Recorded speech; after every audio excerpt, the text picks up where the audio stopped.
بر لاړم ما دا سیلاب دې سیلاب دې سیټ دی غاټه وړو موږ دغه زمونږ ځمکې یو پټي لکه جوار باندې تر سبزیانې دا وکړي کرنې کنه خدا بره پټي او اوس غټان چې پکې پاتې دي کنه نو موږ دا غاړې ته وخته مقاصد دا دې سیټ لا خپل سکون دا ونی دا هر سلسله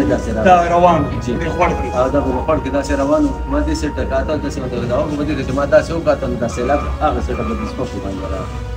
په دې ځمکو باندې دا سیلاب په پاسه نه راغلی دا پاسه ټولنه خو د کما ولې ځاو نو زه بیا بس نو سره راغلم نو به شهادت کلمه مې ویلي او دا ګټې کې نښتې وي نه د پاسه نه چې رالم د لاندې یو کور کچپ و بله مې چې راوړم نو بس زه بیا پوهېدلی نه یم خو د لاندې کور کې پټ هسې د جمعې ورځ به اورو موږ چېرې قیامت به هم د جمعې په ورځ راځي بس تاسو به مړه کې راغلي په تاسو خو دا قیامت قیامت بس الله پاک امتحان بس موږ باندې تېر کړو چې کنه نو زه چې راوړم موږ دا امید لرو چې موږ په ژوند او شهادت کلمه مې وویل کنه موږ دلته په زموږ په دنیا باندې وه بس لاره ختمه شوه نو چې پروت وم په دې کې داسې ژور ځای په دې کې ما چې سې کړو ډېر وخت بند کړو بیا چې مې سې کړو په سر ښکاره شو چې سر مې ښکاره شو نو لاندې زموږ نور کور لاندې ګنډاري کورونه دا دیوالونه وواله او دیوالونه ټول لاندې بس ما سره لکه زه لکه سر مې ښکاره شو نور په خټه بند او لرګیو دا کچرې داره باندې راغلي وې نو په کچرو کې لګېدل شوم بیا خو لکه ما څخه نه شم خلاصولی نو بیا بس د الله په سره باندې پروت وم داسې به کوڅې مې کړو رندار مې کړو کوڅې مې رندار مې داسې راوړو ما تپوس وکړم چې څوک ته ژوندی وکړي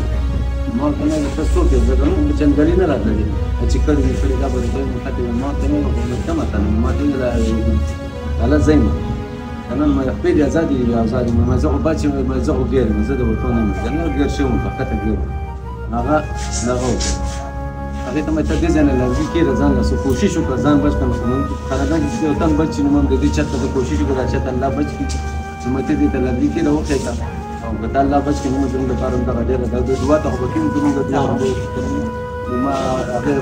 ولګي دا لږی راځي کوشش وکړ ځان راوکړ لږی راو په ضروري ځان وباسو چې با پر چته وکړه چې چته وکړه زه به پروت وم د الله په سره باندې پروت وم هغه چې دا سره له دې چت باندې وپاسې نه الله بړه بیا به تېره له ما ته داسې بیسې کړم ما ته ویله څه وکړه کنه مې زما په زور نه رسېم دا زما څوک شته بیا روډ شته زما د هغې کور والا کنه ما ته روډ شته نو مې وویل ما هغه چې راغی داسې راښکاره شو راکوز شو سړی ولګوله په دې باندې راکوز شو چې راښکته راغی ما ته څه کړ